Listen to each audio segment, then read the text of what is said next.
So this morning, I decided to don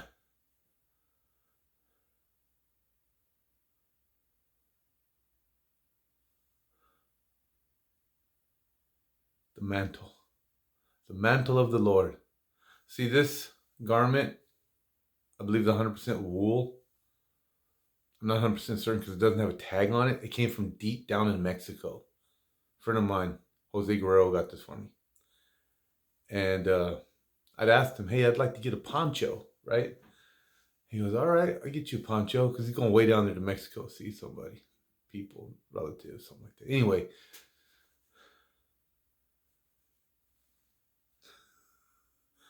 so he picks this up for me, right? I was thinking he can give me something all colorful and nice and, you know, traditional. But he came back with this one here. It's this white, kind of off-white wool poncho. So I was studying the text. I believe it's in Leviticus, where we ought to wear four-cornered garments. And I was looking at the poncho for a long time. And I asked Mexicans, I go, hey, where did the poncho come from? Because it's clear, right? I'm kind of certain that it comes from Israel. So somebody from Israel brought it from Israel into South America. And I guess it slowly migrated to America. Went through Mexico. Now it's in America. So we got it. We know that it's available. We have it in America. But a lot of Americans don't even know. So I thought I'd share this testimony of the tzitzit on this 100% wool garment.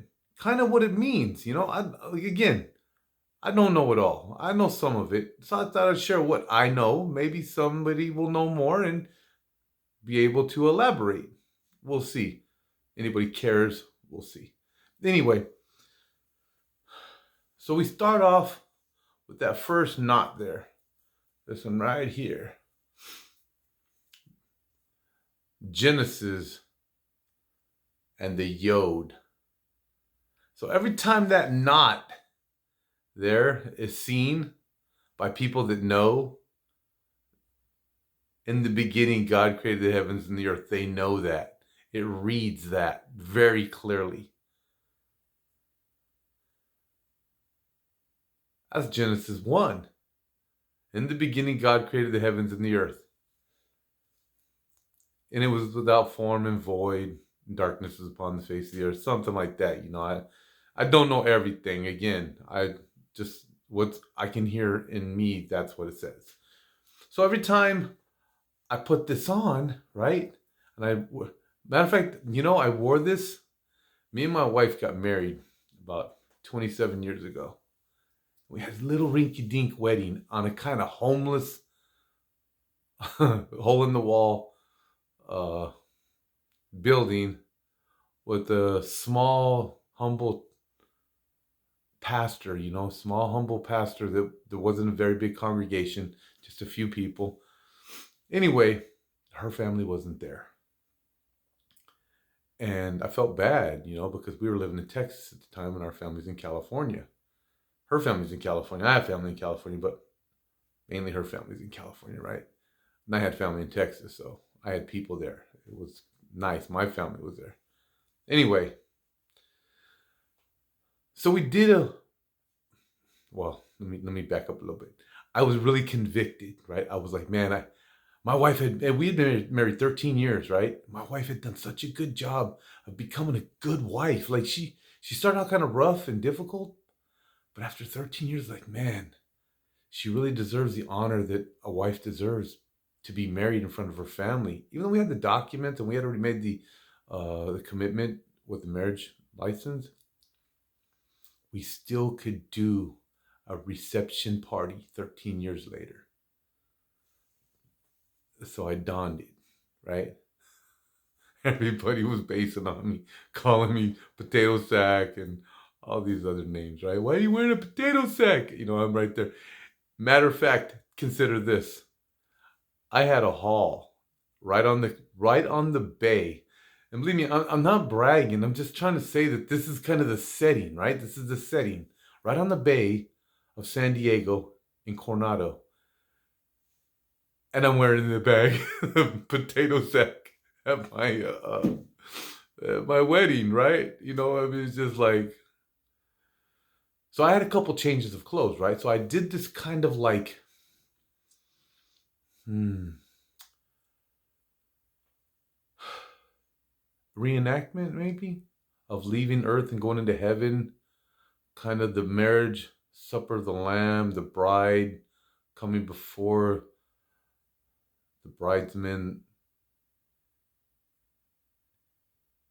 in the ceremony, right? So we did a ceremony. I was reenacting or showing forth the bride and the groom as I seen it from the text, and I donned the heavenly garments as I would think the marriage supper of the Lamb. You come into His presence, donning the righteousness, the clothing of the Holy Spirit. It's a specific dress code.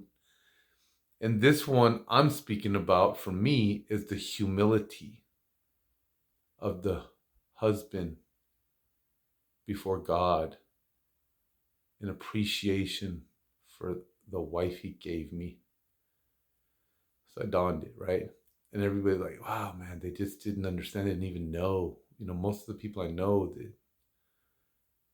Anyway, it's not a good thing or a bad thing. It's just that some people just don't know stuff that other people know, and I don't know some stuff that other people know. It's no big deal. It's not. It's not a big. I'm not trying to make light of that. What I'm trying to say is, I did what I needed to do as an individual, how I believed, and I want to share that testimony.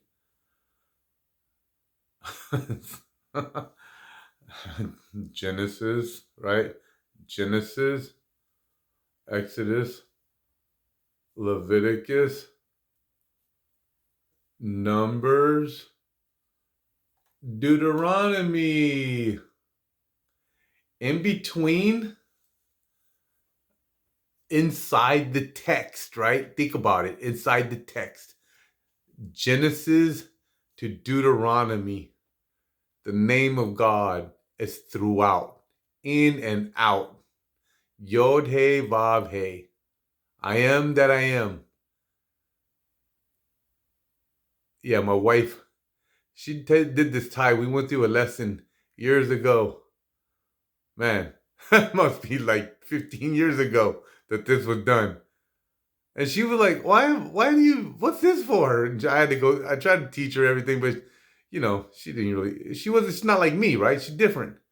But she did it anyway, because she did it for me and she appreciated it. And even though she didn't understand, she still did it. So I just want to thank my wife publicly for understanding and dealing with me. Bless God. Bless my wife, Lord. Give her abundance as she deserves, God. Make her husband fruitful and willing. Make him a man of humility who walks with God. Bless you.